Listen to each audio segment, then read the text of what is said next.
किन्नर चुड़ैल। गोरखपुर नाम का एक गांव हुआ करता था। उस गांव में ज्यादा लोग नहीं रहते थे। उस गांव में एक गर्भवती विधवा औरत रहती थी। उस औरत का नाम कमला था। कमला अपने घर में अकेली रहती थी। उसके पति की सारी जायदाद उसके नाम हो गई थी, पर सभी गांव वाले उस औरत को मनहूस औरत समझा करते थे और सभी उससे नफरत किया करते थे। एक बार कमला राशन की दुकान पर खाने का सामान खरीदने जाती है। भैया जी, जरा 1 किलो दाल चावल देना।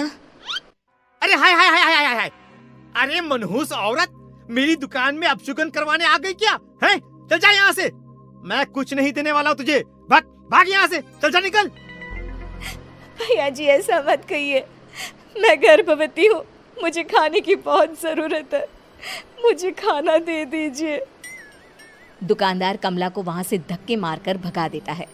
तभी कमला रोते रोते उस गांव के किन्नरों के इलाके में आ जाती है। गांव वाले किन्नरों को उसी इलाके में रखा करते थे, क्योंकि वो लोग किन्नरों को पसंद नहीं करते थे और उनके इलाके में रहने से मना करते थे। तो किन्नरों ने उसी गांव में अपना एक इलाका बना लिया था। जब किन्नर लोग देखते हैं कि एक गर्भवती महिला रोते रोते उनके इलाके में आ गई है, तो सारे किन्नर कमला के पास जाकर उसका हाल पूछने लगते हैं। क्या हुआ बहन, तुम्हारी गर्भवती अवस्था में इतनी बुरी हालत कैसे है? तुम रो क्यों रही हो? तुम डरो मत, हम तुम्हें कोई नुकसान नहीं पहुंचाएंगे। तुम शांत होकर सब बताओ कि हुआ क्या है। मैं कमला हूँ, मैं गांव के दूसरे इलाके से आई हूँ। 2 महीने पहले ही मेरे पति की मौत हुई है। मुझे गांव के लोग मनहूस मानते हैं, क्योंकि मैं विधवा हूँ और गर्भवती भी। वहाँ के लोग मुझे खाने के लिए कुछ बेचने के लिए भी तैयार नहीं, जिससे मेरा गुजारा नहीं हो रहा था। कोई बात नहीं कमला, हम तुम्हारा ख्याल रखेंगे। किन्नर लोग कमला को एक खाली घर में रहने के लिए जगह दे देते हैं और उसकी देखभाल भी करते हैं। कुछ ही महीने बाद कमला अपने बच्चे को जन्म देती है, पर अफसोस, कमला बच्चे को जन्म देते ही अपनी जान गंवा देती है। जब सब किन्नर बच्चे को देखते हैं तो बहुत खुश हो जाते हैं, क्योंकि वो बच्चा भी किन्नर ही था। कमला ने एक किन्नर बच्चे को जन्म दिया था। अब इस बच्चे की देखभाल कौन करेगा? हम तो इस बच्चे को गांव के दूसरे इलाके में भी नहीं भेज सकते।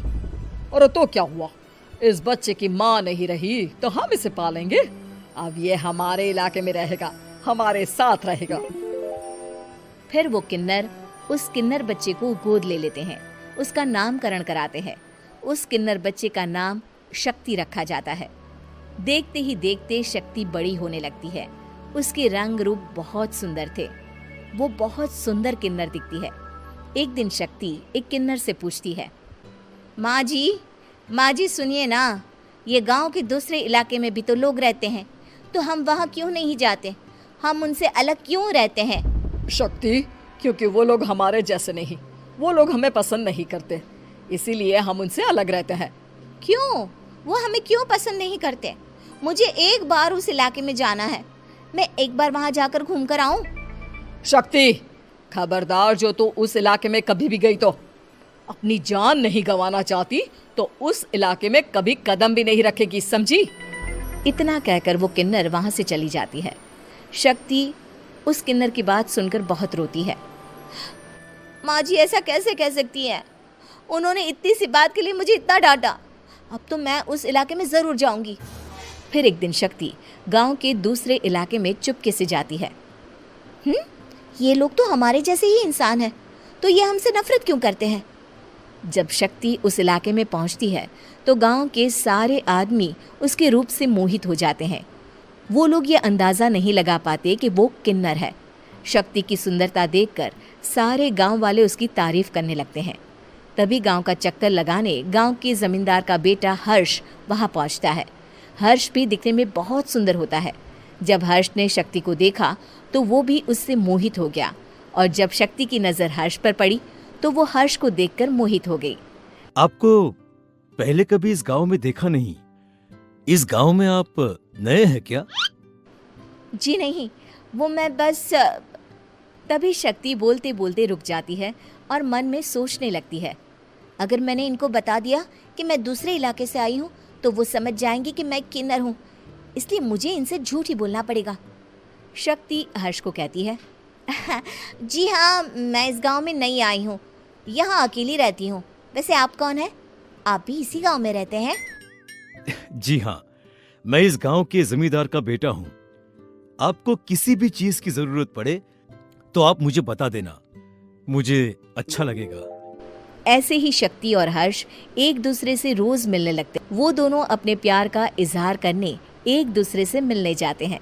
तभी शक्ति का पीछा करते करते एक किन्नर वहां आ जाती है। शक्ति, शक्ति, मैं तुमसे बहुत प्यार करता हूँ। मैं तुमसे शादी करना चाहता हूँ। क्या तुम मुझसे शादी करोगी? हाँ हर्ष, मैं तुमसे शादी करूँगी, पर मैं तुमको अपने बारे में एक सच्चाई बताना चाहती हूँ जो मैंने तुमसे छुपा कर रखी है। तभी उनके बीच में ही वो किन्नर आ जाती है। शक्ति, तेरी हिम्मत कैसे हुई ऐसा करने की? वो किन्नर शक्ति को खींचकर गांव के जमींदार के पास ले जाती है। हर्ष भी वहां शक्ति को बचाने के लिए पहुंच जाता है। जमींदार शक्ति और हर्ष के प्यार के बारे में सुनकर गुस्से में आ जाता है और शक्ति को गांव के बाहर निकालने की सजा देता है। शक्ति ये बात सहन नहीं कर पाती और कुएं में कूदकर अपनी जान दे देती है। जमींदार हर्ष की शादी गांव की एक लड़की से करवा देता है, पर हर्ष इस शादी से खुश नहीं होता। शक्ति अपना बदला लेने के लिए मरने के बाद किन्नर चुड़ैल बन जाती है। अब मैं इन गाँव वालों को नहीं छोड़ूंगी, अब इनसे मैं अपने प्यार का बदला लूंगी। किन्नर चुड़ैल गांव वालों को परेशान करना शुरू कर देती है। एक बार वो रात को गांव के खेतों में पहुंच जाती है और वहां आग लगा देती है। सारी फसल जल के राख हो जाती है। जब एक आदमी रात को उठकर देखता है कि खेत में आग लग गई है तो वो वहां पहुंच जाता है। वो देखता है कि खेतों के बीचों बीच एक किन्नर चुड़ैल खड़ी है और वहां खड़े होकर ताली बजा रही है। गांव वाला किन्नर चुड़ैल को देखकर बेहोश हो जाता है। जब सुबह उस आदमी को होश आता है तो वो सीधा जमींदार के पास जाता है। अरे जमींदार साहब, अरे वो किन्नर चुड़ैल ने मेरी सारी फसल जला दी। अब मैं क्या करूंगा? क्या होगा मेरा? जमींदार चुड़ैल किन्नर का नाम सुनते ही सब कुछ समझ जाता है। अब वो बहुत डर जाता है। उसी रात को जब जमींदार डर के मारे अपने कमरे में सो नहीं पाता, तभी वहां अचानक से किन्नर चुड़ैल आ जाती है। किन्नर चुड़ैल जोर जोर से जमींदार के आगे खड़ी होकर हंसने लगती है और ताली बजाने लगती है। जमींदार उस डरावनी किन्नर चुड़ैल को देखकर बहुत डर जाता है। तूने मेरे साथ बहुत बुरा किया, अब मैं तुझे जान से मार दूंगी। नहीं नहीं नहीं नहीं नहीं, मुझे माफ कर दो, मुझे मत मारो। मैं कभी ऐसा दोबारा नहीं करूंगा। अब तुम जो बोलोगी वही मैं करूंगा। ठीक है, मैं चाहती हूँ कि किन्नर इलाका गांव के इलाके से जुड़े और गांव का कोई भी आदमी किन्नर समाज से द्वेष ना करे, उससे नफरत ना करे, नहीं तो मैं सारे गांव को मार दूंगी।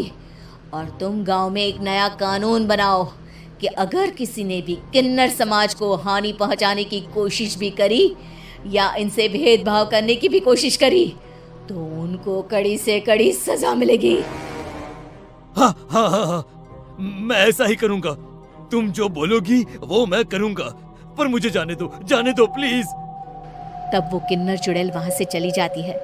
गांव का जमींदार किन्नर चुड़ैल का कहा मानते हुए दोनों इलाकों को एक कर देता है और नया कानून भी लागू कर देता है। तब से वहां किन्नर समाज और बाकी गांव वाले शांतिपूर्वक रहने लगते हैं।